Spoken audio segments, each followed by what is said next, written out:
They buried him alive. They tried to end his legacy. But on the 20th of October 2002, Brock Lesnar made a mistake that would haunt him forever. He stepped into hell with The Undertaker. And what happened inside that demonic structure was so brutal, so controversial, that WWE has tried to bury this match in their archives ever since. Why? Because this wasn't just a match. This was a bloodbath that exposed the dark side of professional wrestling, and what Paul Heyman did that night should have gotten him banned from WWE forever. Before we dive into the carnage, we have a quick request for you. We are constantly working to improve our content to earn your love and support. That's why we would truly appreciate it if you could take a moment to leave a like on this video, subscribe to the channel, and hit the bell icon so you never miss an update here on Wrestling Zone Insider. Let's set the stage. No Mercy 2002, Little Rock, Arkansas. The WWE Championship is on the line inside Hell in a Cell. Brock Lesnar, the next big thing, only 25 years old, is the youngest WWE champion in history. He's an unstoppable force who's destroyed everyone in his path. But standing across from him is The Undertaker, the Phenom, the dead man, a man who has never lost inside Hell in a Cell. This is Taker's domain,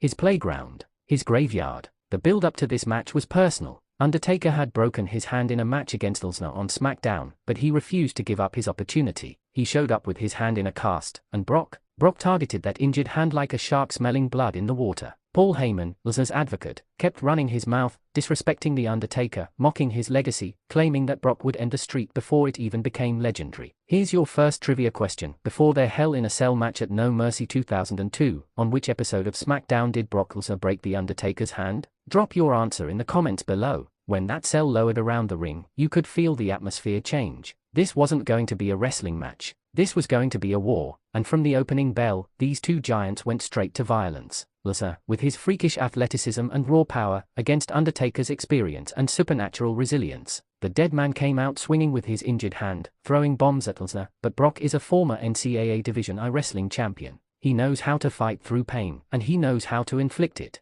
Lesnar immediately went after that broken hand, slamming it into the ring post, crushing it against the steel steps, using every opportunity to make Taker suffer. But here's where it gets insane. Undertaker refused to quit. He fought back with everything he had. He hit Lesnar with the steel steps. He military pressed the 300-pound beast into the cage wall. The ring was shaking. The crowd was losing their minds. This was the kind of brutality that made Hell in a Cell matches legendary. Then came the ref bump. The referee got caught in the crossfire and went down hard. And that's when Paul Heyman saw his opportunity. That snake, that manipulative genius, grabbed the steel chair and entered the cell. Remember, Heyman wasn't just Lesnar's manager, he was the man who had betrayed ECW, who had left a trail of broken bodies and broken promises throughout his career. Heyman slid that chair to Lesnar, and Brock destroyed Undertaker with it. Shot after shot after shot. The sound of steel meeting skull echoed through the arena. Undertaker was busted open, blood pouring down his face. And then Lesnar hit the F5 on the chair. The referee, still groggy, crawled over and counted. 1,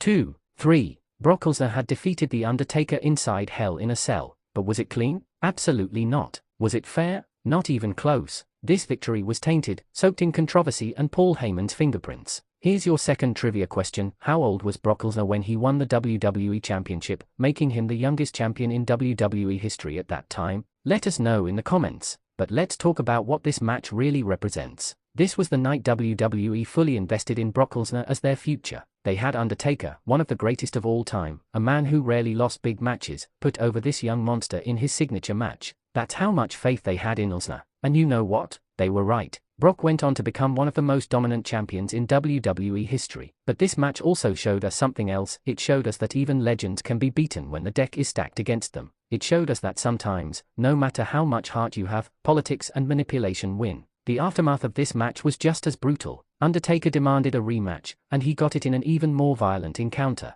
But that night at No Mercy, that was the night the torch was officially passed to Brock Lesnar, whether we liked it or not. Let's talk about the psychology of this match. Undertaker worked the entire match with a broken hand in a cast. Think about that. He couldn't grip properly, couldn't throw proper punches with his dominant hand, and yet he still pushed Lesnar to the absolute limit. That's the mark of a true legend, someone who can tell a compelling story even when handicapped. Lesnar, meanwhile, showed the ruthless killer instinct that would define his entire career. No mercy, no sympathy, just pure destruction. He saw a weakness and exploited it without hesitation. That's what made Brock special. He wasn't just physically dominant, he was smart, calculating, vicious. The Hell in a Cell structure itself played a massive role in this match. Both men used every inch of that steel cage. They weren't trying to escape it, they were trying to weaponize it. The cage wasn't a prison, it was an arsenal. And by the end of the match, both men were battered, bloodied, and broken. Here's your final trivia question. What was the name of Brock Lesnar's finishing move that he used to defeat The Undertaker at No Mercy 2002?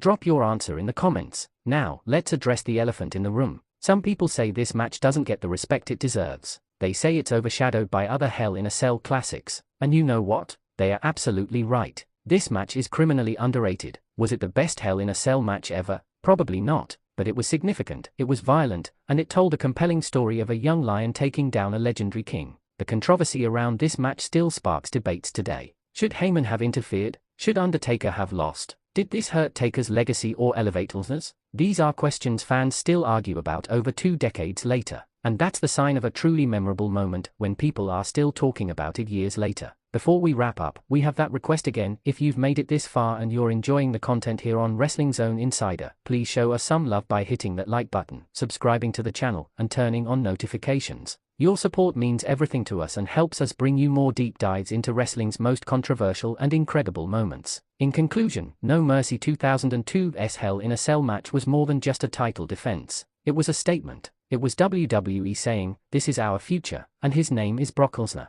It was The Undertaker proving that even in defeat, he could deliver a legendary performance. And it was Paul Heyman reminding everyone that sometimes, the most dangerous person in a match isn't even a wrestler, it's the manipulator at ringside pulling the strings. This match set the stage for Brock's legendary career, for his eventual leaving WWE and conquering UFC, and for his return as the Beast incarnate. Everything Brock became started with moments like this, moments where he proved he could hang with and defeat the absolute best in the business. So what do you think? Was this Brock's most underrated victory? Should Undertaker have won? Did Paul Heyman's interference ruin the match or make it better? Let us know in the comments below, and don't forget to answer those trivia questions we dropped throughout the video. This was the night Hell opened its gates and swallowed 2 titans whole. This was No Mercy 2002. This was history, and we'll never see anything quite like it again. Thanks for watching Wrestling Zone Insider. Until next time, keep the wrestling spirit alive.